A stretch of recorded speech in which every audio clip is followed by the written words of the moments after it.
സ്ഥാപകായ ച ധർമ്മസ്യ സർവധർമ്മസ്വരൂപിണി അവതാരവരിഷ്ഠായ രാമകൃഷ്ണായ തേ നമഃ. ലജ്ജാപടാവൃതേ നിത്യം ശാരദേ ജ്ഞാനദായികേ പാപേഭ്യോ ന സദാ രക്ഷ കൃപാമയി നമോസ്തുതേ. നമഃ ശ്രീയതിരാജായ വിവേകാനന്ദസൂരയേ സച്ചിത് സുഖസ്വരൂപായ സ്വാമിനേ താപഹാരിണേ. മാഷമഹാശയൻ തൻ്റെ വചനാമൃത രചനയുടെ അവസാന ഭാഗത്തേക്ക് എത്തുന്നതാണ് നമ്മൾ കഴിഞ്ഞ തവണ പറഞ്ഞു നിർത്തിയത്. ഇന്ന് കഴിയുന്നതും അവസാന ഭാഗം പൂർണ്ണമായും പറയാം എന്ന് വിചാരിക്കുന്നു.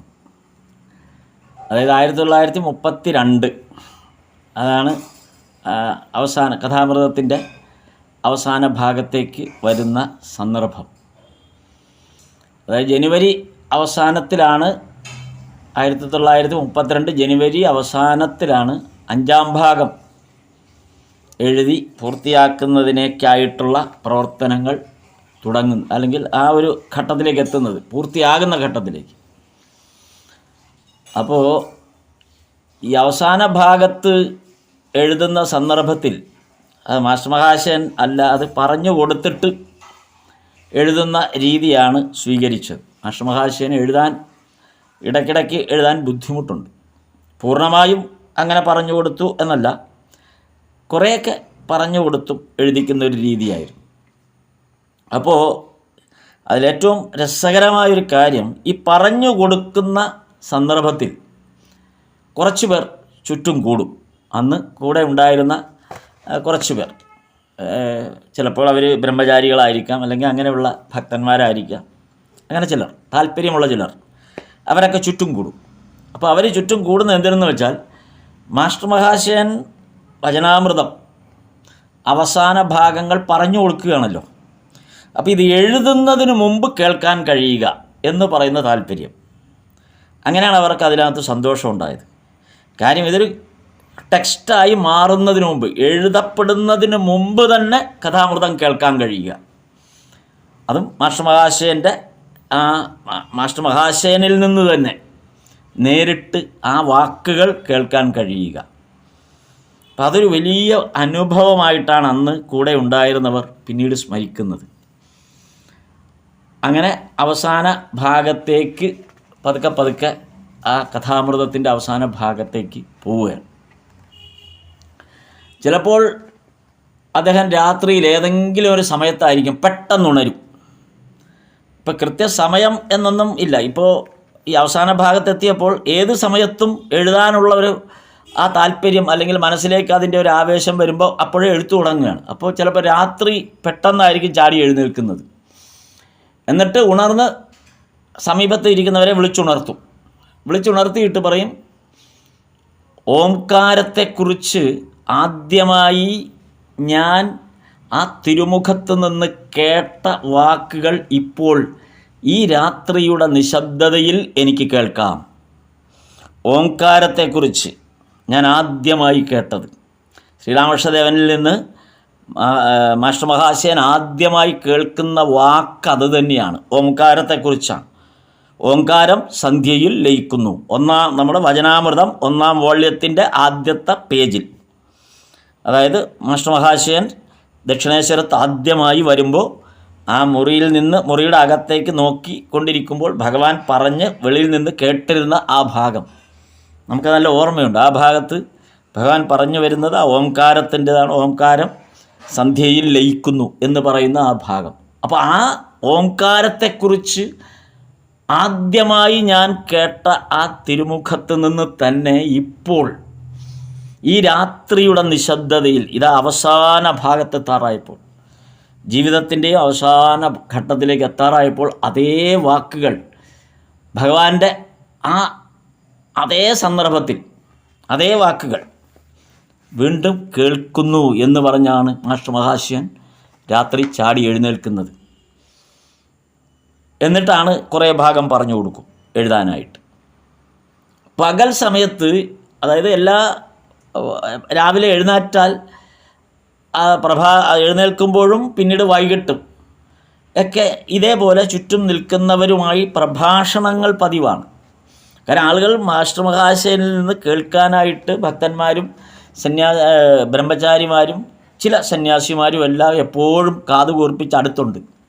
കാര്യം മാസ്റ്റർ മഹാശയനിൽ നിന്ന് എന്ത് കേൾക്കുന്നതും പുണ്യമാണ്. കാരണം ഭഗവാന്റെ കഥയല്ലാതെ, ഭഗവാന്റെ ഓർമ്മയല്ലാതെ, ഭഗവാനെക്കുറിച്ചല്ലാതെ ഒരു വാക്കുപോലും മാസ്റ്റർ മഹാശയൻ ഒരിക്കലും പറയുന്നില്ല. അതുകൊണ്ട് മാസ്റ്റർ മഹാശയൻ സംസാരിക്കുന്നത് എപ്പോൾ കേൾക്കുന്നതും വലിയൊരു ഭാഗ്യമായിട്ടാണ് അവർ കരുതിയിരുന്നത്. അതുകൊണ്ട് എപ്പോഴും മാസ്റ്റർ മഹാശയൻ്റെ ആ വാക്കുകൾ കേൾക്കാനായിട്ട് സാഗൂതം കാത്തിരിക്കുന്നവരായിരുന്നു ചുറ്റും.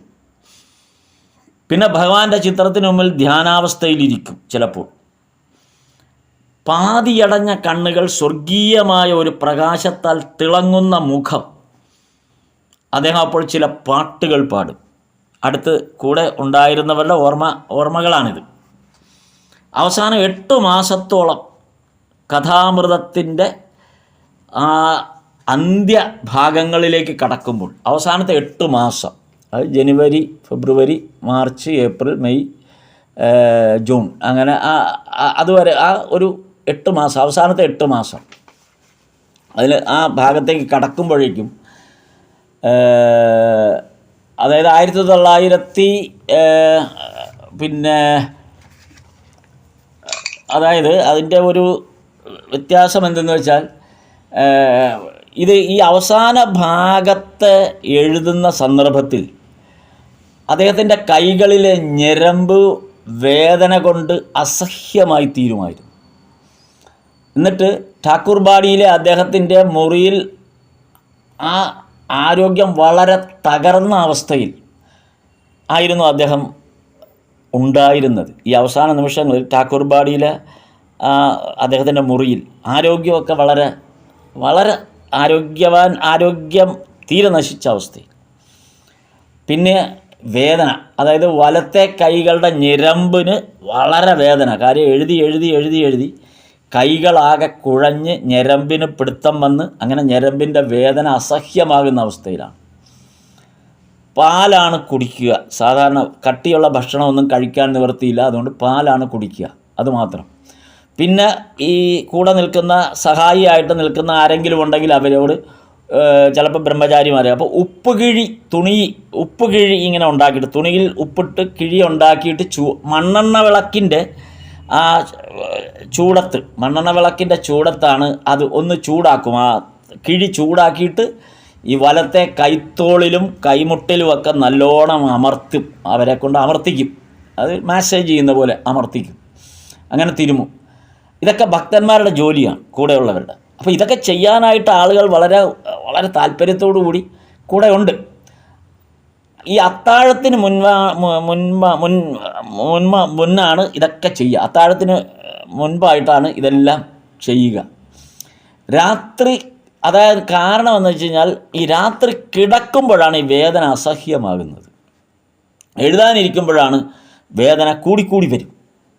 കാരണം രാത്രിയിൽ എഴുതാനിരിക്കുന്ന സന്ദർഭങ്ങളിലൊക്കെയാണ് ഇത് വേദന ഇങ്ങനെ കൂടിക്കൂടി വരും. പരിചാരകരായ ഭക്തന്മാർ മാസ്റ്ററോട് പറയും, അങ്ങ് ഇനി വിശ്രമിക്കൂ എന്ന് അവരിങ്ങനെ മാസ്റ്ററോട് നിർബന്ധിക്കും. അപ്പോൾ മാസ്റ്റർ പറയുന്നത്, ശ്രീരാമകൃഷ്ണ ദേവൻ്റെ വാക്കുകൾ ധ്യാനിക്കുമ്പോൾ ഞാൻ വേദന മറക്കുന്നു, അതെൻ്റെ മനസ്സിനെ ആനന്ദത്തിലേക്ക് കൊണ്ടുപോകുന്നു. നിങ്ങൾ വിചാരിക്കും എനിക്ക് വേദനയുണ്ടെന്ന്, പക്ഷേ ശ്രീരാമകൃഷ്ണദേവൻ്റെ വാക്കുകൾ ഞാൻ കേൾക്കുകയാണ്, അതാണല്ലോ എഴുതുന്നത്. അപ്പോൾ ആ മനനം ചെയ്ത് ആ വാക്കുകൾ വീണ്ടും പുനരാവിഷ്കരിക്കപ്പെടുമ്പോൾ എൻ്റെ വേദന ഞാൻ മറക്കുന്നു. എല്ലാ ദിവസവും വൈകിട്ടത്തെ ആരതിക്ക് മുമ്പ് ധാരാളം പേർ സന്ദർശകരായി എത്തും ഈ ഠാക്കൂർബാഡിയിൽ. പ്രചോദനാത്മകമായ പ്രസംഗങ്ങൾ, ശ്രീരാമകൃഷ്ണദേവനെക്കുറിച്ചുള്ള ഓർമ്മകൾ കേൾക്കാൻ വേണ്ടിയിട്ടാണ് അവരൊക്കെ വരുന്നത്. കാര്യം ഇത് നേരത്തെ പറഞ്ഞ പോലെ മാഷമഹാശയൻ്റെ ആ വാക്കുകൾ കേൾക്കാൻ വേണ്ടിയിട്ടാണ് ഇവരൊക്കെ അവിടെ വരുന്നത്. 1932 മെയ് 14 1932 മെയ് 14 മാസ്റ്റർ കഥാമൃതത്തിൻ്റെ 5ാം ഭാഗത്തിൻ്റെ പണിപ്പുരയിലാണ് ഈ സന്ദർഭത്തിലിരിക്കുന്നത്. ചില സ്വാമിമാർ ഈ അവസരത്തിൽ ഠാക്കൂർബാഡിയിലെത്താറുണ്ട്. അത് നേരത്തെ സൂചിപ്പിച്ച പോലെ ഈ ഭക്തജനങ്ങൾക്കൊപ്പം ചിലപ്പോൾ ചില സ്വാമിമാരൊക്കെ വരും. മാസ്റ്റർ മുറിയിൽ എഴുതിക്കൊണ്ടിരിക്കുന്നതിനാൽ അവർ പുറത്ത് കാത്തു നിൽക്കും. എപ്പം ചെന്നാലും മാസ്റ്റർ ഇങ്ങനെ എഴുതുകയായിരിക്കും മിക്കവാറും. കൂടുതൽ സമയവും മാസ്റ്റർ മുറിയിലിരുന്ന് എഴുതുക, കാരണം ആ ജോലി പെട്ടെന്ന് തീർക്കാനുള്ളത് കൊണ്ടാണ്. അപ്പോൾ മാസ്റ്റർ അത് എഴുതിക്കൊണ്ടിരിക്കുകയാണ്. അതുകൊണ്ട് ഇവർ ശല്യപ്പെടുത്താതിരിക്കാൻ ഈ സന്ദർശനത്തിന് വരുന്ന സ്വാമിമാർ വെളിയിൽ കാത്തു നിൽക്കും. എഴുത്തിൻ്റെ ഏതോ ഒരിടവേളയിൽ അവർ മുറിയിലേക്ക് പ്രവേശിക്കും. അതായത് എഴുതിക്കൊണ്ടിരിക്കുമ്പോൾ പെട്ടെന്ന് ഒന്ന് റെസ്റ്റ് എടുക്കുന്ന ആ സന്ദർഭം ഇവരിങ്ങനെ പുറമേ നിന്ന് ശ്രദ്ധിക്കും. ആ റെസ്റ്റ് എടുക്കുന്ന സമയത്ത് പതുക്കെ ഇവരകത്തോട്ട് കയറും. എന്നിട്ട് മാസ്റ്ററുടെ ശോഷിച്ച ശരീരത്തിൻ്റെ സ്ഥിതി കണ്ടിട്ട് അവരുടെ ആശങ്ക അവർ പ്രകടിപ്പിക്കും. കാര്യം അത്രമേൽ ശോഷിച്ചിരിക്കുന്നു, ശരീരം ക്ഷീണിതമായിരിക്കുന്നു. അപ്പോൾ അവർ വളരെ ആശങ്കയോടുകൂടി പറയും, അങ്ങയുടെ ശാരീരിക സ്ഥിതി വളരെ മോശമായിക്കൊണ്ടിരിക്കുകയാണല്ലോ എന്ന് പറയും. അപ്പോൾ മാസ്റ്റർ അവരോട് പറഞ്ഞു, മനുഷ്യ ശരീരം അവസാനം ജീർണിക്കും, ഇതൊരു ശാശ്വത സത്യമാണ്. എന്നാൽ ഈ ശരീരത്തിനുള്ളിലുള്ള സച്ചിദാനന്ദൻ രോഗത്തിൽ നിന്നും മരണത്തിൽ നിന്നും വിമുക്തനാണ്. നിങ്ങൾ എൻ്റെ ഈ ശരീരത്തെ കണ്ട് വെറുതെ വ്യാകുലപ്പെടുകയും ആശങ്കപ്പെടുകയും ചെയ്യേണ്ട. കാര്യം ഇതിനുള്ളിലിരിക്കുന്ന സച്ചിദാനന്ദൻ, ആ സച്ചിദാനന്ദൻ രോഗത്തിൽ നിന്നും മരണത്തിൽ നിന്നും വിമുക്തനാണ് എന്ന് നിങ്ങൾ മനസ്സിലാക്കണം. ഇത് എൻ്റെ വാക്കുകളല്ല, ഭഗവാന്റെ വാക്കുകളാണെന്ന് കൂട്ടിച്ചേർക്കും. മാസ്റ്റർ മഹാശയൻ പറയുന്നതൊന്നും സ്വന്തം അഭിപ്രായമല്ല, അതെല്ലാം ഭഗവാൻ പറഞ്ഞു എന്ന് ആവർത്തിക്കുന്നുണ്ട്. അപ്പോൾ ഭഗവാൻ പറയാണ്, അദ്വൈതം തൽക്കാലം നിങ്ങളുടെ മുണ്ടിൻ്റെ കോന്തലയിൽ കെട്ടിയിടുക, എന്നിട്ട് ഈ ലോകത്ത് ജോലി ചെയ്യാൻ പറയും. അതായത് ഞാനും നീയും ഒന്നാണ് എന്നുള്ള അദ്വൈത ഭാവം ഉണ്ടല്ലോ, അതൊക്കെ തൽക്കാലം മുണ്ടിൻ്റെ കോന്തലയിൽ കെട്ടിയിട്ടിട്ട് ഈ ലോകത്ത് ജോലിയെടുക്ക്. ജോലിയെടുക്കുന്ന സമയത്ത് അദ്വൈതം പറഞ്ഞുകൊണ്ടിരിക്കേണ്ട, ജോലിയെടുക്ക് എന്ന് പറയും. അതായത് ദ്വൈത ഭാവത്തിൽ ഇരുന്നു കൊണ്ട് മാത്രമേ നമുക്ക് ഈ സംസാരത്തിൽ ജോലി ചെയ്യാൻ പറ്റുള്ളൂ. അദ്വൈത ഭാവത്തിൽ ഇരുന്ന് ജോലി ചെയ്യാൻ പറ്റില്ല. അപ്പോൾ അതുകൊണ്ടാണ് ഭഗവാൻ തന്നെയാണത് പറഞ്ഞത്. അപ്പോൾ വന്ന സ്വാമിമാർ പറഞ്ഞു, ഇപ്പോഴിതാ ഇരുട്ട് വ്യാപിച്ചിരിക്കുന്നു, എന്നിട്ടും അങ്ങിങ്ങനെ എഴുതാൻ തുടങ്ങുകയാണല്ലോ. അല്ല, ഇത് ഒരു പുറമേ ഇരുട്ട് വ്യാപിച്ചു. ഇന്നത്തെ പോലെ ഇലക്ട്രിക് ലൈറ്റൊന്നും ഇല്ലല്ലോ. ഇരുട്ട് വ്യാപിച്ചാൽ പെട്ടെന്ന് ഇരുട്ടാവും. പിന്നെ ആ ഇതിൻ്റെ മണ്ണെണ്ണ വിളക്കിൻ്റെ എണ്ണവിളക്കിൻ്റെയൊക്കെ തിരിയേ ഉള്ളൂ. അപ്പോൾ മാസ്റ്റർ പറഞ്ഞു, അത് ഞാൻ ശരിക്കും ആസ്വദിച്ചെഴുതുകയാണ്. കാര്യം ഈ ഇരുട്ട് എന്നെ ബാധിക്കുന്നേ ഇല്ല. എൻ്റെ കണ്ണുകളെ ഈ നിങ്ങൾ കാണുന്നു എന്ന് പറയുന്ന ഈ ഇരുട്ട് എൻ്റെ കണ്ണുകളെ ബാധിക്കുന്നേ ഇല്ല. കാര്യം ഞാൻ ആസ്വദിച്ചിങ്ങനെ എഴുതിക്കൊണ്ടിരിക്കുകയാണ്. അപ്പോൾ പിന്നെ എനിക്ക് ഇരുട്ടൊരു പ്രശ്നമല്ല, എഴുത്താണ്. അങ്ങോട്ട് എഴുതുന്നത് കാണണം എന്ന് മാസ്റ്റർ മഹാശയൻ ഒരു താല്പര്യമില്ല. കാര്യം കാണേണ്ട ആവശ്യമില്ല. മുന്നിലിരിക്കുന്ന കടലാസിലേക്ക് അത് പകർത്തിക്കൊണ്ടേയിരിക്കുകയാണ്. കടലാസ് ഉണ്ടായാൽ മാത്രം മതി. അത് മഷിയിൽ മുക്കി പേന കൊണ്ട് എഴുതിക്കൊണ്ടേയിരിക്കും. അതിന് വെളിച്ചത്തിൻ്റെ ആവശ്യം മാസ്റ്റർ മഹാശയനില്ല. കാര്യം മാസ്റ്റർ മഹാശയൻ തൻ്റെ കണ്ണുകൊണ്ടല്ല കാണുന്നത്. വെള്ളത്തിൽ നിന്നൊരു മത്സ്യത്തെ പുറത്ത് കരയിലിട്ടാൽ അത് കിടന്ന് പിടയ്ക്കും. മാസ്റ്റർ മഹാശയൻ ഉദാഹരണമായിട്ട് പറഞ്ഞതാണ്. എന്തുകൊണ്ടാണ് എഴുത്ത് നിർത്താത്തത് എന്ന്. എഴുത്തിനെ ഒരല്പം പോലും നിർത്താൻ എനിക്ക് പറ്റാത്തതിന് കാരണം, വെള്ളത്തിൽ നിന്ന് ഒരു മത്സ്യത്തെ പിടിച്ച് കരയിലിട്ടാൽ അത് പിടയ്ക്കും. അതേസമയം പെട്ടെന്ന് അത് വെള്ളത്തിലേക്ക് വിട്ടാലോ അത് നീന്തി തുടിച്ചങ്ങ് പോവും. ഞാനും അതുപോലെ ആയിരിക്കുന്നു. കഥാമൃത രചനയിൽ ഞാൻ മുങ്ങിക്കിടക്കുകയാണ്. അപ്പോൾ ഞാൻ നീന്തി തുടിക്കുകയാണ് ഇതിനകത്ത്.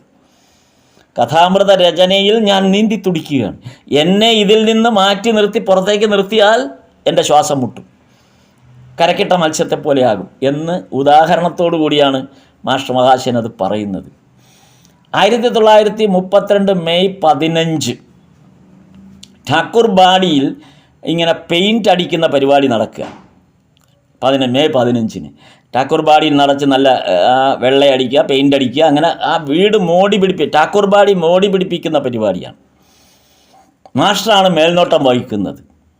മാസ്റ്റർ അദ്ദേഹത്തിൻ്റെ വീടിൻ്റെ ഉടമസ്ഥാവകാശം ഒരിക്കലും പറഞ്ഞിട്ടില്ല. ഠാക്കൂർ ബാഡി എന്ന പേര് പോലും ഇട്ടപ്പോൾ അത് ഭഗവാന്റേതായി എന്നുള്ളതാണ്.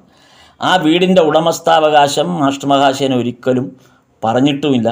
ആ വീട്ടിൽ ഭഗവാന്റെ വീട്ടിൽ തൻ്റെ ബന്ധുക്കളെയോ മക്കളെയോ ഭാര്യയെയോ താമസിപ്പിച്ചിട്ടുമില്ല. അവരെല്ലാം മാറ്റി വേറെ വീട്ടിലാണ്. ഠാക്കൂർ ബാഡി ഭഗവാന് വേണ്ടി മാത്രമുള്ള, ഇവിടെ വന്നിരുന്ന് എഴുതുന്ന ആ ജോലി മാത്രമാണ് മാസ്റ്റർ മഹാശയൻ ചെയ്യുന്നത്. എന്നിട്ടും ഈ അവസാന നിമിഷങ്ങളിൽ മാസ്റ്റർ മഹാശയൻ ചെയ്യുന്നത് ആ വീട് മോടി പിടിപ്പിക്കുകയാണ്. ഭഗവാന് വേണ്ടിയിട്ടാണ്. ഭഗവാന്റെ വീടാണത്. മോടി പിടിപ്പിക്കുകയാണ്. തൻ്റെ യാത്ര അടുക്കാറായി, അതിനു മുമ്പ് ഠാക്കുർ ബാടി മോടി പിടിപ്പിച്ച് ഭഗവാന് സമർപ്പിച്ചുകൊണ്ടാണ് താൻ യാത്രയാകുന്നത് എന്നായിരുന്നു ആ ഭാവം. അതെപ്പോഴും വൃത്തിയായി സൂക്ഷിക്കണം. മാസ്റ്റർ മഹാശയൻ അത് വലിയ നിർബന്ധമുള്ള കാര്യമാണ്. ഠാക്കുർ ബാടി എപ്പോഴും വൃത്തിയായി അതുകൊണ്ടാണ് പുറമേ നിന്ന് അവിടെ ആരെയും താമസിപ്പിക്കാത്തത്. താമസിപ്പിച്ചാൽ സ്വാഭാവികമായ ഇത് പോവും. അതുകൊണ്ട് പുറമേ നിന്ന് ആരെയും താമസിപ്പിക്കാറില്ല ഠാക്കുർ ബാടിയിൽ. തൻ്റെ നാളുകൾ എണ്ണപ്പെട്ടു എന്നറിഞ്ഞിട്ടും ഠാക്കുർ ബാടി പുതുക്കുന്ന ജോലിയിലാണ് മാസ്റ്റർ. ഈ ജോലി നടക്കുമ്പോൾ മാസ്റ്റർ ഒരു പാട്ട് പാടുന്ന എല്ലാവരും കേൾക്കുന്നുണ്ട്. അവിടെ ആ ജോലിക്ക് ആളെ നിർത്തിയിട്ടുണ്ട്. അപ്പോൾ ആ ജോലി ചെയ്യുന്ന ആളുകൾ ആ ജോലി ചെയ്യുന്ന സന്ദർഭത്തിൽ മാസ്റ്റർ മഹാശയൻ ഭഗവാനെക്കുറിച്ചുള്ള പാട്ടുകൾ പാടും. ഭഗവാനെ സ്തുതിച്ചുകൊണ്ടാണ് ആ ജോലി ചെയ്യുന്നത്. ആ ഠാക്കുർ ബാടിയിൽ പെയിൻ്റ് അടിക്കുന്നത്. ആ പാട്ടിൻ്റെ അർത്ഥം ഇങ്ങനെയാണ് സൂചിപ്പിച്ചത്: ഞാൻ എൻ്റെ ആത്മാവിനെ അമ്മയുടെ പാദങ്ങളിൽ സമർപ്പിച്ചു. എനിക്ക് മരണത്തെ ഇനി ഭയമില്ല. എൻ്റെ ഓരോ മുടിയിഴകളും കാളിയുടെ മന്ത്രം ജപിച്ചുകൊണ്ടേയിരിക്കുന്നു. എൻ്റെ ഹൃദയത്തിൽ ഞാൻ കാളിയുടെ നാമം നട്ടു വളർത്തിയിരിക്കുന്നു. എൻ്റെ ഹൃദയത്തിൽ മരണദേവൻ വരുമ്പോൾ ഞാൻ എൻ്റെ ഹൃദയം തുറന്നു കാണിക്കും. അവിടെ വളർന്നു നിൽക്കുന്ന നാമമാകുന്ന വൃക്ഷം കാണും. ആറ് ശത്രുക്കളെ ഞാൻ എന്നിൽ നിന്നും പുറത്താക്കിയിരിക്കുന്നു. 6 ശത്രുക്കൾ: കാമം, ക്രോധം, മോഹം, ലോഭം, മദം, മാത്സര്യം. ഈ 6 ശത്രുക്കളെ ഞാൻ എൻ്റെ ഉള്ളിൽ നിന്ന് പുറത്താക്കിയിരിക്കുന്നു. അതോടെ ദുർഗയ്ക്ക് ജയം എന്ന് ഞാൻ ജപിച്ചുകൊണ്ടാണ് ഈ സംസാര സാഗരയാത്ര പൂർത്തിയാക്കുന്നത്. ഇത് മാസ്റ്റർ മഹാശയൻ പാടിയ പാട്ടാണ്. അതിൻ്റെ ഏകദേശ അർത്ഥം ഇങ്ങനെ പാടിക്കൊണ്ടാണ് മാസ്റ്റർ മഹാശയൻ തൻ്റെ ഠാക്കുർ ബാടി ഇങ്ങനെ പെയിൻ്റ് അടിക്കുന്നത്. കാളി മാതാവിന് വേണ്ടി ഒരു ചെറിയ ജോലി ചെയ്യേണ്ടി വരുമെന്ന് ശ്രീരാമകൃഷ്ണദേവൻ എന്നോട് പറഞ്ഞിരുന്നു. പഴയൊരു കാര്യം സൂചിപ്പിച്ചുകൊണ്ട് പറഞ്ഞതാണ്. ഈ കാളി മാതാവിന് വേണ്ടി ഒരു ചെറിയ ജോലി ചെയ്യേണ്ടി വരുമെന്ന് ഭഗവാൻ എന്നോട് പറഞ്ഞിരുന്നു. കഴിഞ്ഞ 50 വർഷമായി ഞാൻ ആ ജോലി ചെയ്യുന്നു. 50 വർഷം പൂർത്തിയാകാറായി. അമ്മ എന്നിട്ടും എനിക്ക് അവധി തരുന്നില്ല. ആ ജോലി തുടർന്നുകൊണ്ടേയിരിക്കുകയാണ്. അതായത് ഇനി 20 ദിവസം കൂടിയേ ബാക്കിയുള്ളൂ. മാസ്റ്റർ മഹാശയൻ്റെ ജീവിതത്തിൽ ഇനി 20 ദിവസം കൂടി മാത്രമേ ബാക്കിയുള്ളൂ. അതാണ് എന്നിട്ടും എനിക്ക് അവധി തരുന്നില്ല എന്നാണ് മാസ്റ്റർ മഹാശയൻ പറയുന്നത്. 1932 മെയ് 25 കഥാമൃതത്തിലെ അവസാന അനുബന്ധം എഴുതി ചേർക്കുന്ന തിരക്കിലായിരുന്നു. അതാണ് 1882 ജനുവരി 1-ാം തീയതിയിലെ കുറിപ്പുകൾ. നമ്മുടെ 3-ാം ഭാഗം വചനാമൃതത്തിൽ, നമ്മുടെ മലയാളത്തിൽ വചനാമൃതത്തിൻ്റെ 3-ാം വോള്യത്തിൽ അവസാനമായിട്ട്, അതായത് 621-ാമത്തെ പേജിലാണ് ആ അനുബന്ധം നമുക്ക് കാണാവുന്നത്. അനുബന്ധം 1-ൽ ഇത് കാണാം. അതായത് സിമൂലിയ ബ്രഹ്മസമാജത്തിൻ്റെ മഹോത്സവത്തിൽ എന്നായിരുന്നു അതിന് തലക്കെട്ടിട്ടിരിക്കുന്നത്. മാസ്റ്റർ മഹാശയൻ, നമ്മളിത് മുമ്പ് പറഞ്ഞിരുന്നതാണ്, മാസ്റ്റർ മഹാശയൻ നേരിട്ട് അനുഭവിക്കാത്ത ഒരു കാര്യമാണ് ഈ അനുബന്ധത്തിൽ അവസാനമായി ഈ അനുബന്ധത്തിൽ എഴുതി ചേർത്തതാണ്. അതുവരെയുള്ള എല്ലാ കാര്യങ്ങളും പൂർത്തീകരിച്ച് കഴിഞ്ഞു. കഥാമൃതം പൂർണ്ണമായും എഴുതി കഴിഞ്ഞിട്ട് പിന്നെ അവസാനത്തെ ഈ 20 ദിവസത്തിൻ്റെ അവസാനത്തെ 20 ദിവസത്തിനിടയ്ക്കാണ് ഈ അനുബന്ധങ്ങൾ ചേർത്തത്. അപ്പോൾ ആ അനുബന്ധങ്ങളിൽ ഒന്നാണ് ഈ 1882 ജനുവരി 1-ാം തീയതിയിൽ നടന്ന ഒരു സിമൂലിയ ബ്രഹ്മസമാജത്തിൻ്റെ മഹോത്സവത്തിൽ നടന്ന കാര്യം മാസ്റ്റർ മഹാശയൻ അനുബന്ധത്തിൽ എഴുതുന്നത്. ഈ ഡയറിയിൽ ഈ ഭാഗം കുറിച്ചു വച്ചിരുന്നു. ഡയറിയിൽ മാസ്റ്റർ മഹാശയൻ ഈ ഭാഗം കുറിച്ചു വച്ചു. നേരിട്ടുള്ളത് വച്ചിട്ടല്ല. അത് യഥാർത്ഥത്തിൽ ഈ ഭാഗം മാസ്റ്റർ പങ്കെടുത്തിട്ടില്ലെങ്കിലും അത് മനോമോഹൻ മിത്രയിൽ നിന്ന് കേട്ടത് എഴുതി വച്ചതാണ്. ഈ സംഭവം മനോമോഹൻ, ഈ അനുബന്ധം എഴുതിയിരിക്കുന്നതെല്ലാം മാസ്റ്റർ മഹാശയൻ മറ്റ് വിശ്വാസയോഗ്യമായി ചിലരിൽ നിന്ന് കേട്ടത് ഡയറിയിൽ കുറിച്ചു വച്ചിരുന്നു. അതാണ് ഇവിടെ. അപ്പം മനോമോഹൻ മിത്രയിൽ നിന്ന് കിട്ടിയതാണ് ഈ സിമൂലിയയിലെ ബ്രഹ്മസമാജത്തിൻ്റെ ഉത്സവത്തിൽ പങ്കെടുക്കുന്ന ഭാഗം. അങ്ങനെ അവസാന നാളുകളിൽ അവസാനത്തെ 20 ദിവസത്തിനിടയിൽ എഴുതി ചേർത്തതാണ് ആ ഭാഗം. ഡയറിയിൽ 1.25 പേജിലാണ് ഇത് കുറിച്ച് വച്ചിരിക്കുന്നത്. പക്ഷേ ഈ ഭാഗം പകർത്തിയപ്പോൾ 5 പേജായിട്ട് മാറി. നമ്മളത് നമ്മുടെ വചനാമൃതം എടുത്ത് നോക്കിയാലും അത് മനസ്സിലാവും. ഏതാണ്ട് 5 പേജാണ് അതിൻ്റെ പ്രിൻ്റ് ചെയ്തിരിക്കുന്ന 5 പേജാണ്. ഡയറിയിൽ അത് എഴുതിയിരിക്കുന്നത് 1.5 പേജ് മാത്രമേ ഉള്ളൂ. മാസ്റ്റർ മഹാശയൻ്റെ കയ്യെഴുത്തിലുള്ളത് 1.5 പേജ് എഴുതിയിട്ടുള്ളൂ. ഒരു ഡയറിയുടെ താളിനകത്ത് 1.5 പേജാണ്. ആ 1.5 പേജ് പിന്നീട് പകർത്തി എഴുതിയപ്പോൾ പ്രിൻറ്റിങ്ങിന് വന്നപ്പോൾ 5 പേജായിട്ട് വർദ്ധിച്ചു. അപ്പോൾ ആലോചിച്ചു എത്രമാത്രമാണ് അത് പ്രത്യേകം ഈ ഭാഗം സൂചിപ്പിക്കാനുള്ള കാരണം ഇത് മാസ്റ്റർ മഹാശയൻ നേരിട്ട് പങ്കെടുത്തതല്ല. മാസ്റ്റർ മഹാശയൻ നേരിട്ട് ഈ ഭാഗത്ത് കാര്യം 1882 ജാനുവരി 1-ാം തീയതിയാണ് ഇത് നടക്കുന്നത്. ഫെബ്രുവരിയിലാണ് മാസ്റ്റർ മഹാശയൻ ഭഗവാനെ ആദ്യമായിട്ട് കാണുന്നുള്ളൂ. അപ്പോൾ കാണുന്നതിനും 1 മാസം മുമ്പ് ആണിത് നടക്കുന്നത്.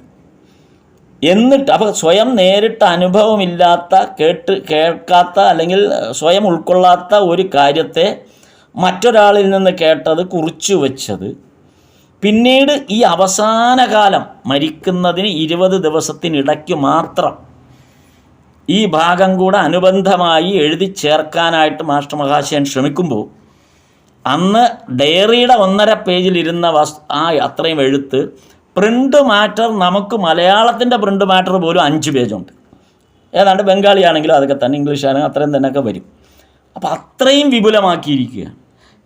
അതാണ് ആ ഓർമ്മശക്തിയുടെ ഒരു വലിയ ഭഗവാന്റെ കേൾക്കാത്ത കാര്യങ്ങളാണ് മാസ്റ്റർ മഹാശയൻ നേരിട്ട് കേൾക്കാത്ത കാര്യങ്ങളാണ് ഓർമ്മയിൽ മനോമോഹൻ മിത്ര പറഞ്ഞത് വെച്ചിട്ട് എഴുതുകയാണ്. മനോമോഹൻ മിത്ര പറയുമ്പോൾ, അതായത് ഭഗവാൻ പറഞ്ഞ കാര്യങ്ങൾ മനോമോഹൻ മിത്രയിൽ നിന്ന് കേൾക്കുമ്പോൾ ഭഗവാന്റെ വാണിയായിട്ടല്ല കേട്ടത്. നമ്മൾ അവിടെയാണ് അത് ശ്രദ്ധിക്കാനുള്ളത്. ഇത് മനോമോഹൻ മിത്രയ്ക്ക് എത്ര ഉൾക്കൊള്ളാൻ കഴിയുമെന്ന് നമുക്ക് ഊഹിക്കാവുന്നതേ ഉള്ളൂ. എത്രമാത്രം ഇത് പറയാൻ കഴിയും എന്ന് ഊഹിക്കാവുന്നത്. അതുകൊണ്ടാണ് 1.5 പേജിൻ്റെ ഡയറി കുറിപ്പായിട്ട് മാത്രം കുറിക്കാൻ പറ്റിയത്. പക്ഷേ മാസ്റ്റർ മഹാശയൻ അത് എഴുതിയപ്പോഴേക്കും 5 പേജ് പ്രിൻ്റഡ് അപ്പോൾ ഡയറിയുടെ ഏതാണ്ട് 10-25 പേജിലോട്ട് കടന്നു വരും. അപ്പോൾ ആ ഭാഗം ഭഗവാൻ പറഞ്ഞതാണ് എഴുതിയത്. മാസ്റ്റർ മഹാശയൻ കേട്ടിട്ടുമില്ല. മനോമോഹൻ മിത്ര പറയുന്നത് പൂർണ്ണവുമായിരിക്കണമെന്ന് നിർബന്ധമില്ല.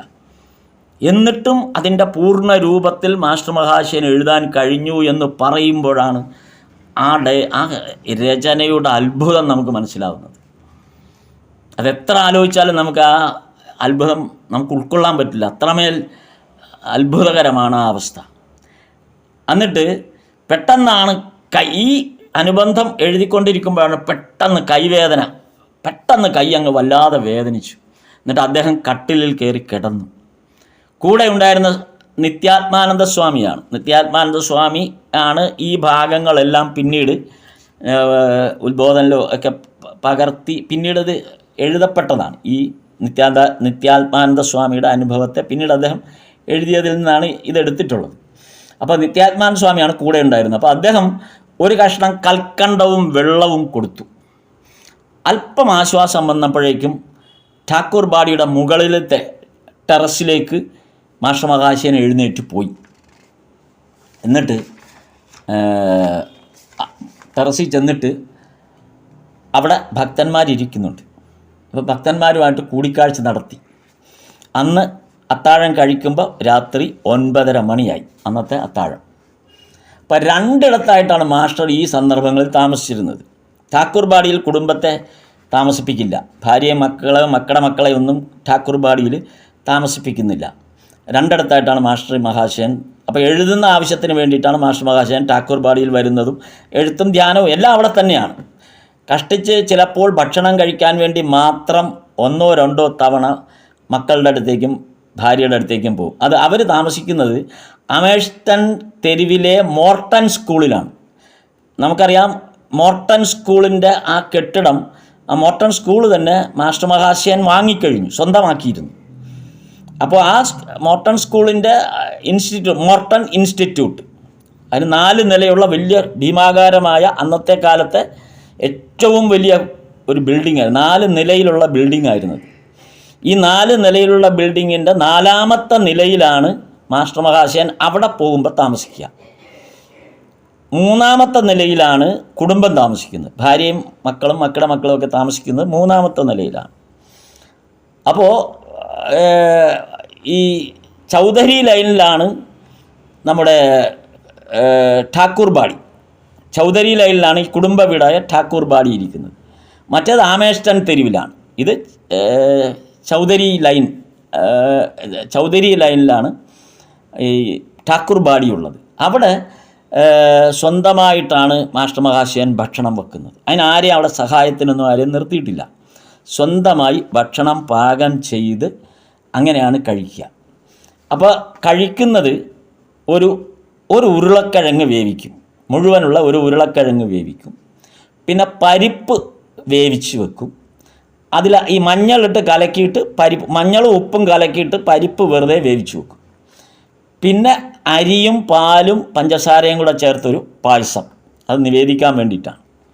അപ്പം ഇതിങ്ങനെ ചെയ്യും. അപ്പം ഞാൻ ഈ ഭാഗം ഇങ്ങനെ വായിച്ചപ്പോൾ എനിക്കിത് ഒരു 40-45 കൊല്ലം മുമ്പ് എനിക്ക് ഈ ഒരു അനുഭവം ഉണ്ടായിരുന്നു, ഇങ്ങനെ ഒരു ഭക്ഷണ ശൈലിയെക്കുറിച്ച്. കാരണം അന്ന് കൽക്കട്ടയിൽ ഞാൻ താമസിക്കുന്ന കാലത്ത് എൻ്റെ മുറിയിൽ താമസിച്ചിരുന്ന ഒരു ബംഗാളി, അദ്ദേഹം എന്നോടൊപ്പം പഠിക്കുകയാണ്. അപ്പം അദ്ദേഹം ഇതാണ് എന്നും കഴിക്കുന്നത്, ഒരു ഉരുളക്കിഴങ്ങ് വേവിച്ചതും പരിപ്പും ചോറും. അപ്പോൾ ഇത് ഈ ഠാക്കൂറിൻ്റെ ഭക്ഷണമാണ് എന്ന് പറഞ്ഞപ്പോൾ അന്ന് എനിക്കിത് മനസ്സിലായില്ലായിരുന്നു നേരെ. അപ്പോൾ ഇത് ഒരു ഭക്ഷണക്രമമായി ഇന്നും സ്വീകരിച്ച് വർഷിപ്പിൻ്റെ ഒരു ഭാഗമായി സ്വീകരിക്കുന്ന കൽക്കട്ടയിലുള്ള ബംഗാളികൾ ധാരാളമായിട്ടുണ്ട്. അപ്പം അന്ന് ഒരു 45 കൊല്ലം മുമ്പ് എൻ്റെ സുഹൃത്ത് ഇതിങ്ങനെ കഴിക്കുന്നത് ഞാൻ കണ്ടപ്പോൾ അന്ന് ഞാനിത് ചോദിച്ചു, മറ്റൊന്നും കൂട്ടാനൊന്നും എന്താ കൂട്ടാത്തെ എന്ന് ചോദിച്ചപ്പോഴാണ് പറഞ്ഞത് ഇത് ഠാക്കൂറിൻ്റെ ഭക്ഷണമാണ്, ഠാക്കൂർ പോട്ടെ മാസ്റ്റർ മഹാശയൻ്റെ ഭക്ഷണമാണ്. അപ്പോൾ അതിൻ്റെ ഒരു അനുകരണമാണ് എന്ന് പറഞ്ഞിരുന്നു. അപ്പോൾ അന്ന് എനിക്കിത് കൃത്യമായി ഉൾക്കൊള്ളാൻ അല്ലെങ്കിൽ അത് മനസ്സിലാക്കാനൊന്നും അന്ന് കഴിഞ്ഞിരുന്നില്ല. പക്ഷെ പിന്നീട് ഇപ്പോൾ നമ്മൾ മാസ്റ്റർ മഹാശയനെക്കുറിച്ച് വായിക്കുകയും പഠിക്കുകയൊക്കെ ചെയ്തപ്പോഴാണ് ആ പഴയ ഭക്ഷണം, അതുകൊണ്ട് എനിക്കത് അനുഭവിക്കുക. ഇപ്പോൾ എൻ്റെ മുമ്പിൽ ആ ഭക്ഷണം കഴിച്ച രീതി എൻ്റെ മുമ്പിലുണ്ട്. അത് ഈ കൊയില അടുപ്പിൻ്റെ മുകളിൽ 3 തട്ടുള്ള ഒരു പാത്രം വെച്ചാണ് ചൂടാക്കുന്നത്. ഈ കൽക്കരി ഇട്ട ഇതിനകത്ത് 3 അടുപ്പുള്ള, നമ്മുടെ ചോറ്റുപാത്രം പോലെ 3 അടുപ്പുള്ള ഒരു പാത്രം വെച്ചിട്ടാണ് ഇത് ചൂടാക്കുന്നത്. മുകളിലത്തെ ഇതിനകത്താണ് പരിപ്പ് വെക്കുന്നത്, ഇടയ്ക്ക് ചോറ് വെക്കും, അതിൻ്റെ ഇടയ്ക്ക് ഉരുളക്കിഴങ്ങ് വെക്കും, അതിൻ്റെ ഏറ്റവും അടിയിൽ ചോറ് വെക്കും. ഇങ്ങനെയാണ് അയാൾ കഴിച്ചുകൊണ്ടിരുന്നത്. ഇത് തന്നെയാണ് മാസ്റ്റർ മഹാശയനും സ്വീകരിച്ചിരുന്ന രീതി. ഒന്നിച്ചാണ് ഇത് 3ഉം കൂടെ പാചകം ചെയ്തിട്ട് ഉരുളക്കിഴങ്ങ് പ്രത്യേകമാണ് കഴിക്കുന്നത്. ഉരുളക്കിഴങ്ങ് വെറുതെ വേവിച്ചത് പ്രത്യേകം കഴിക്കുകയാണ് ചെയ്യുന്നത്. ഇത് അവിടുത്തെ ഒരു രീതിയാണ്. ഇങ്ങനെ കഴിക്കുന്ന ഒരുപാട് ബംഗാളികളിൽ ഈ ഭക്ഷണ രീതി അവർ ഭഗവാന് വേണ്ടിയിട്ട്, മാസ്റ്റർ മഹാശയന് വേണ്ടിയിട്ട് അല്ലെങ്കിൽ ഭഗവാന് വേണ്ടിയിട്ട് ഒരു സേവയുടെ ഭാഗമായി ഇങ്ങനെയുള്ള ഭക്ഷണ രീതികൾ നമ്മൾ ഈ ഒരിക്കലിനൊക്കെ ചെയ്യുന്ന പോലെ അത് ചെയ്യുന്ന ഒരു രീതി അവിടെ ഉണ്ടെന്നുള്ളത് അത് നേരിട്ട് അനുഭവം കണ്ടതുകൊണ്ട് ഇതിൻ്റെ ആ ഒരു പ്രത്യേകത ഇപ്പോൾ എനിക്ക് വായിക്കുമ്പോൾ മനസ്സിലാവുന്നുണ്ട്. പിന്നെ ഉച്ചഭക്ഷണത്തിന് ശേഷം കഥാമൃതത്തിൻ്റെ രചയിന് വീണ്ടും ഇരിക്കും. ഉച്ചഭക്ഷണം കഴിഞ്ഞിട്ടാണ് വീണ്ടും ഇരിക്കുന്നത്. പറഞ്ഞു കൊടുത്താണ് അപ്പോൾ ആ സമയത്ത് പറഞ്ഞു കൊടുത്താണ് എഴുതിക്കുന്നത്. ഈ അവസരത്തിൽ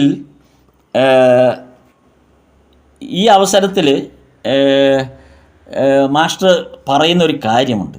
ഇങ്ങനെ പറഞ്ഞു കൊടുക്കുമ്പോൾ 49 വർഷം മുമ്പ് നടന്ന കാര്യങ്ങളാണ് ഈ പറയുന്നതെങ്കിലും 49 വർഷം മുമ്പ് നടന്ന കാര്യങ്ങളാണ് ഞാനിപ്പോൾ പറയുന്നത് എങ്കിലും ഇതെല്ലാം സംഭവിച്ചത് ഇന്നലെയാണെന്ന് എനിക്ക് തോന്നിപ്പോവുകയാണ്.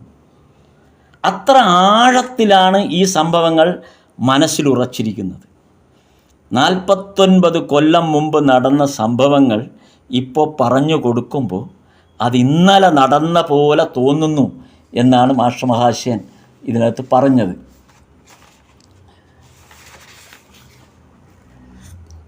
മാസ്റ്റർ മഹാശയനോട് ഒപ്പം അവസാന നാളുകളിൽ ഉണ്ടായിരുന്ന നിത്യാത്മാനന്ദ സ്വാമി, നേരത്തെ ഞാൻ പറഞ്ഞു, മാസ്റ്റർ മഹാശയനോട് ചോദിച്ചത് ശ്രീരാമകൃഷ്ണദേവൻ്റെ പാദസ്പർശം ഏറ്റ സ്ഥലങ്ങൾ സന്ദർശിക്കാൻ എനിക്കൊരാഗ്രഹം തോന്നുന്നു എന്ന് പറഞ്ഞു. അത് നിത്യാത്മാനന്ദ സ്വാമിക്കാണ് തോന്നിയത്. എന്നിട്ട് നിത്യാത്മാനന്ദ സ്വാമി മാസ്റ്റർ മഹാശയനോടാണ് പറഞ്ഞത് ശ്രീരാമകൃഷ്ണദേവൻ്റെ പാദസ്പർശമേറ്റ സ്ഥലങ്ങൾ എനിക്കൊന്ന് സന്ദർശിക്കണമെന്ന് ആഗ്രഹമുണ്ട് എന്ന് പറഞ്ഞു. മാസ്റ്റർ മഹാശയൻ അത് കേട്ടപ്പോൾ വലിയ ആഹ്ലാദമുണ്ടായി. അത്ഭുതകരമായൊരു പദ്ധതിയാണത് എന്ന് മാസ്റ്റർ മഹാശയൻ നിത്യാത്മാനന്ദ സ്വാമിയോട് പറഞ്ഞു. എന്നിട്ട് പറഞ്ഞു, വേഗം പോയി നീ ഈ യാത്ര പൂർത്തിയാക്കണം എന്ന് പറഞ്ഞു. അപ്പോൾ നിത്യാത്മാനന്ദ സ്വാമി ചോദിച്ചു, ഞാൻ എവിടെ നിന്നാണ് തുടങ്ങേണ്ടതെന്ന് ചോദിച്ചു. യാത്ര എവിടെ നിന്നാണ് തുടങ്ങേണ്ടത്? അപ്പോൾ മാസ്റ്റർ അത് കഴിഞ്ഞാണ് അത്ഭുതം അത് ഇനി പറയുന്നതാണ് രസകരമായ അത്ഭുതകരമായൊരു കാര്യം. മാസ്റ്റർ മഹാശയൻ പറഞ്ഞത് 1852 ശ്രീരാമകൃഷ്ണദേവൻ മധ്യ കൽക്കത്തയിൽ വന്ന സ്ഥലം മുതൽ തുടങ്ങാം. ചേട്ടൻ രാമേശ്വരൻ്റെ സംസ്കൃത പഠന അതിനുവേണ്ടി വന്ന സ്ഥലത്തേക്കാണല്ലോ ആദ്യമായിട്ട് ഗദാധരൻ വരുന്നത്. ആ സ്ഥലം മധ്യ കൽക്കട്ടയിലെ ആ സ്ഥലം മുതൽ തുടങ്ങണം.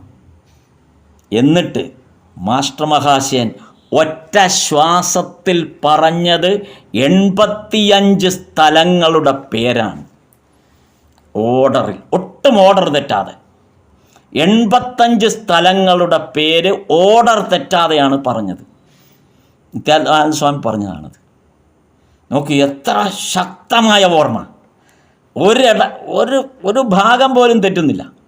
85 ഭഗവാൻ ഗദാധരൻ വന്ന ആ മധ്യ കൽക്കത്തയിലെ സ്ഥലം മുതൽ 1, 2, 3 എന്ന് തുടങ്ങി 85ാമത്തെ കാശിപ്പൂർ ഗാർഡൻ വരെയുള്ള ആ കാശിപ്പൂർ ഗാർഡൻ വരെയുള്ള സ്ഥലങ്ങളുടെ 85 സ്ഥലപ്പേരുകൾ ഒറ്റ ശ്വാസത്തിലാണ് മാസ്റ്റർ മഹാശയൻ പറഞ്ഞു തീർത്തത്. കേട്ട നിത്യാത്മാനന്ദ സ്വാമിക്ക് അത് ഓർക്കാൻ പോലും പറ്റുന്നില്ല. അപ്പം എത്രമാത്രം ആഴത്തിലാണ് മാസ്റ്റർ മഹാശയൻ്റെ ഉള്ളിൽ ഭഗവാന്റെ ഓരോ ചലനങ്ങളും നിൽക്കുന്നതെന്ന് ഈ ഒറ്റ ഇൻസിഡൻറ്റോട് നമുക്ക് മനസ്സിലാവും. 1932 മെയ് 8 മാസ്റ്റർ രാവിലെ നടക്കാനിറങ്ങി. മടങ്ങി വന്ന് 3-ാം നിലയിലേക്ക് പോയി. 5ാം വോള്യത്തിലെ 13, 14 അധ്യായങ്ങൾ, അതായത് ബംഗാളിയിൽ എഴുതിയ കഥാമൃതത്തിൻ്റെ 5ാം വോള്യത്തിൻ്റെ 13, 14 അധ്യായങ്ങളുടെ കയ്യെഴുത്ത് പ്രതി വായിച്ചിട്ട് കുറേ ഭാഗം വെട്ടിക്കളഞ്ഞു, ചിലതൊക്കെ കൂട്ടിച്ചേർത്തു, ഒരു എഡിറ്റിംഗ് നടത്തി ആ സന്ദർഭത്തിൽ. എന്നിട്ട് പ്രസ്സിലേക്ക് പിന്നീട് അത് അയച്ചു കൊടുത്തു.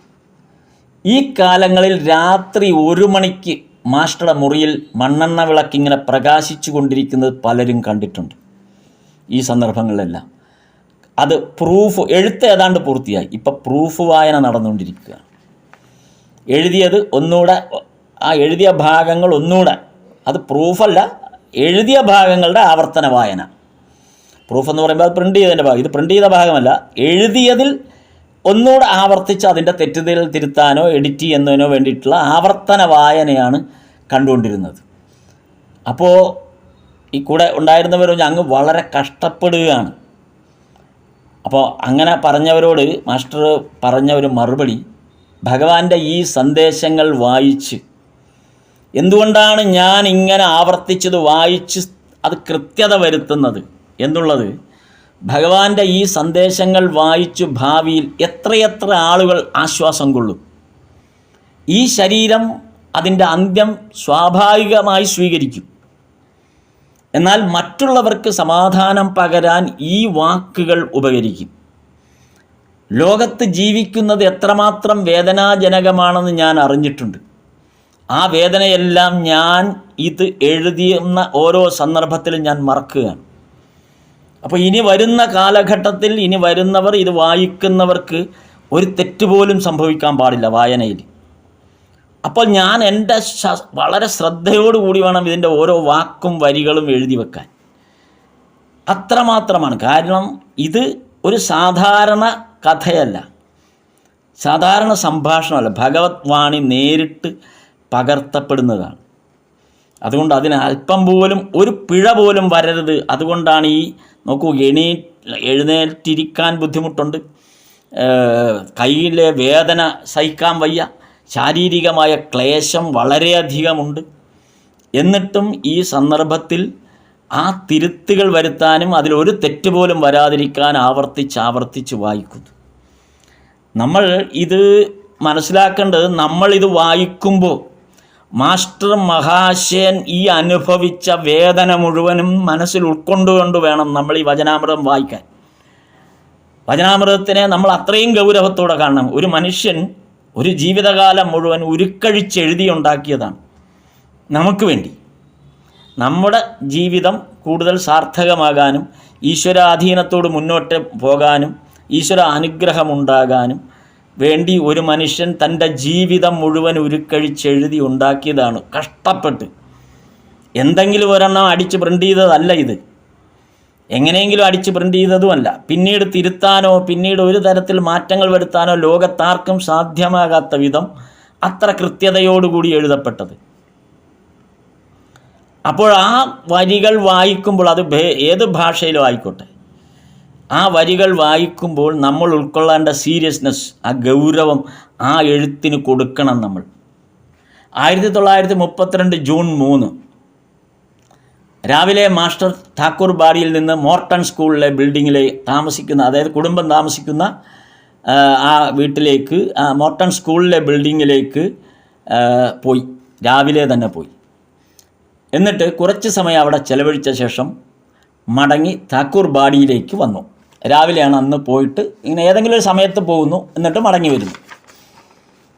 മാസ്റ്റർ അവിടെ പോയി വന്നതിന് ശേഷം അന്നേ ദിവസം വൈകിട്ടും കുടുംബത്തെ കാണാൻ വീണ്ടും ഒന്നുകൂടെ പോയി. സാധാരണ അങ്ങനെ ഉണ്ടാവാറില്ല. ഏതെങ്കിലും ഒരു സമയം പോയിട്ട് വരും, ബാക്കി സമയം ഇവിടെ ആയിരിക്കും. പക്ഷേ ഇപ്പോൾ എഴുത്തെല്ലാം ഏതാണ്ട് പൂർത്തിയായി. അങ്ങനെ അന്ന് വൈകിട്ട് ഒന്നുകൂടെ പോയി ഠാക്കൂർ. എന്നിട്ട് പിന്നീട് വീണ്ടും ഠാക്കൂർ ബാടിയിലേക്ക് തിരിച്ച് മടങ്ങി വരുമ്പോൾ ചെറുമകനെയും കൂട്ടിയാണ് നടന്നു വന്നത്. ശാരീരിക അസ്വാസ്ഥ്യം ഉണ്ടെന്ന് തോന്നിയതിനാൽ കൊച്ചുമകനെയും കൂടെ കൂട്ടിയിട്ടാണ് വന്നത്. അപ്പോൾ വരുന്ന വഴി പെട്ടെന്ന് ക്ഷീണം തോന്നിയിട്ട് ഫുട്പാത്തിൽ അങ്ങ് ഇരുന്നു. കഠിന പ്രയത്നം വേണ്ടു, അതായത് നടന്നാണല്ലോ നടന്നു വരുന്നത്. അപ്പോൾ നടന്നു വരുമ്പോൾ വളരെ പ്രയാസം, ശാരീരികമായ ക്ലേശം സഹിക്കാൻ വയ്യാതെ ഫുട്പാത്തിൽ തന്നെ അങ്ങ് ഇരുന്നു. കൂടെ ആ കൊച്ചുമകൻ മാത്രമേ ഉള്ളൂ. അത് കഴിഞ്ഞ് വളരെ പ്രയാസപ്പെട്ടിട്ടാണ് തിരിച്ച് ഠാക്കൂർ ബാടിയിലെത്തിയത്. രാത്രി ഠാക്കൂർ ബാടിയിൽ വന്ന് മട്ടുപ്പാവിലേക്ക് കയറിപ്പോയി. 4 ദിശകളിലേക്കും നോക്കി. ആ ടെറസിൽ കയറി നിന്നുകൊണ്ട് കൽക്കട്ടയുടെ 4 വശത്തേക്കും നോക്കി. എന്നിട്ട് കൈകൾ രണ്ടും ഉയർത്തി എല്ലാത്തിനും ഗുഡ് ബൈ എന്ന് പറയുന്ന പോലെ ആ കൽക്കട്ടയെ മുഴുവൻ കൈവീശി മാസ്റ്റർ മഹാശയൻ അഭിവാദ്യം ചെയ്തു. ഞാൻ പോകുന്നു എന്ന് കൽക്കട്ടയോട് മാസ്റ്റർ മഹാശയൻ്റെ അവസാനത്തെ യാത്രയായിരുന്നു ആ കൈവീശൽ.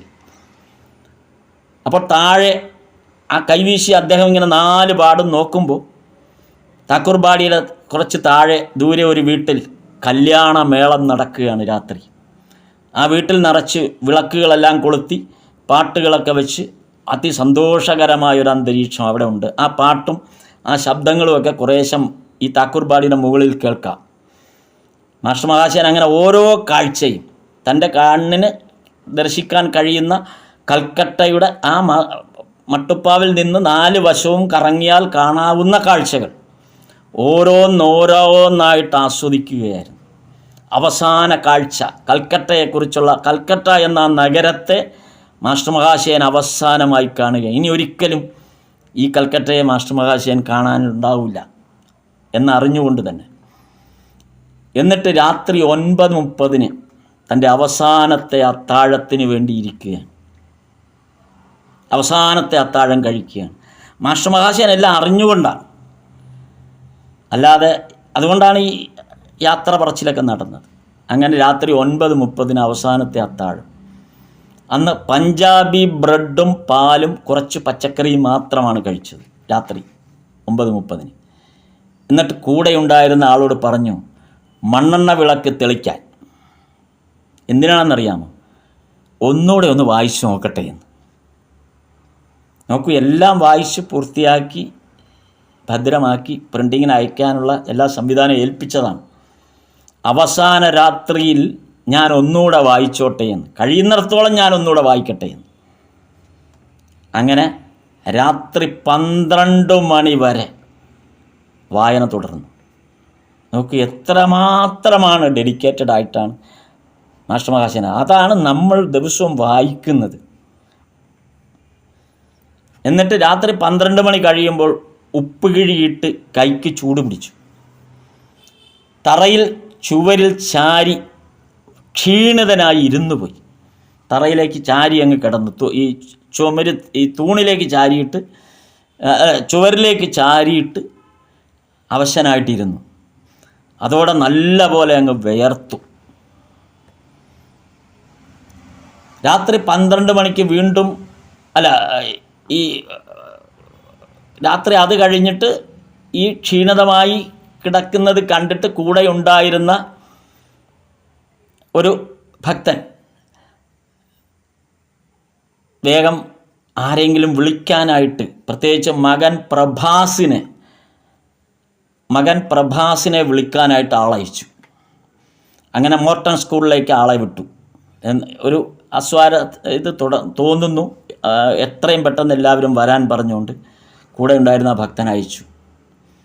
ആ സന്ദർഭത്തിൽ ആ കിടപ്പ് കിടന്നുകൊണ്ട് മാസ്റ്റർ മഹാശയൻ ഉറക്കെ പറഞ്ഞു, അമ്മേ, എൻ്റെ ജോലി കഴിഞ്ഞു.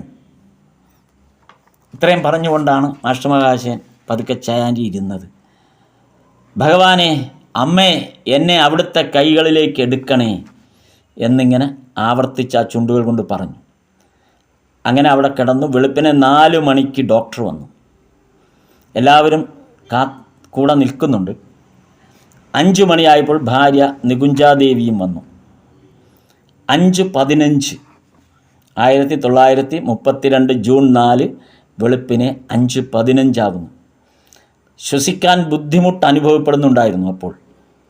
എങ്കിലും മുഖം ശാന്തമായിട്ടിരിക്കുകയാണ്. മാസ്റ്റർ മഹാശയൻ അപ്പോൾ ഞെരിങ്ങിയ ശബ്ദത്തിൽ, വളരെ പതിഞ്ഞ ശബ്ദത്തിൽ പറഞ്ഞു, ഈ ശരീരം ഇനി നിലനിൽക്കില്ല. മുറിയുന്നുണ്ടോ? ഇടയ്ക്ക് മുറിയുന്നുണ്ടോ ഓഡിയോ? വീഡിയോ ഓഫാക്കിയാൽ ക്ലിയർ ആവുമോ? എന്നാൽ അങ്ങനെ ചെയ്യാം. അപ്പം ഈ ശരീരം നിലനിൽക്കില്ല എന്ന് പറഞ്ഞു. എന്നിട്ട് ഇടതുവശത്തേക്ക് ചരിഞ്ഞു. ആ ചുണ്ടുകളിൽ ശ്രീരാമകൃഷ്ണദേവൻ്റെ നാമം ഉരുവിടുന്നുണ്ടായിരുന്നു. 5:30 ആ ഹൃദയം നിലച്ചു. ശ്രീരാമകൃഷ്ണദേവൻ്റെ നിത്യവാസസ്ഥലം തേടി ആ ഭക്തൻ്റെ ആത്മാവ് പറന്നുപോയി. 1/2 നൂറ്റാണ്ട് രാമകൃഷ്ണ ഭാഗവതം പ്രചരിപ്പിച്ച ആ നാവുകൾ നിശബ്ദമായി. ജയ് ശ്രീ